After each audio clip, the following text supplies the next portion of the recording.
Dobre, takže čaute, moje meno je Jad a v dnešnom videu si ideme prebrať zaujímavú tému, že prečo hejtovať youtubera. Jedným hlavným dôvodom je, že vy hejteri sa nedostanete na tú jeho úroveň a nebudete mať nikdy toľko veľa odberov, zliadnutí, zdieľaní a lajkov ako on.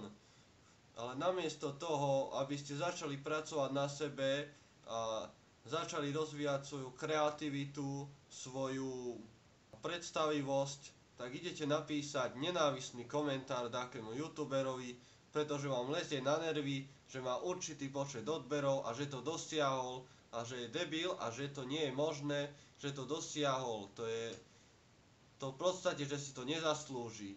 Ale týmto len naznačujete, že má vyššiu hodnotu ako vy a že sa bojíte, že vás ohrozí dáko, tak ho musíte zhadzovať, aby mal nižšiu hodnotu ako vy a aby ste vy boli na koni a aby ste vy boli oveľa viac.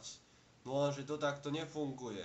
Keď budete dáko hejtovať, ohovárať, tak vy budete mať nižšiu hodnotu ako tá osoba, ktorú ohovárate. Takže namiesto toho sa to obráti proti vám a vy budete ten zlý. Samozrejme, vám teraz odporúčam, keď uvidíte také video, nepáči sa vám, namiesto toho, aby ste hodili dislike, tak natočte podobné video, ale kvalitnejšie a natočte to podľa seba a ako si myslíte, že to bude lepšie vypadať. Možno to dosiahne veľa zliadnutí, bude to virálne video, ale jednoducho sa o to musíte pokúsiť a hotovo.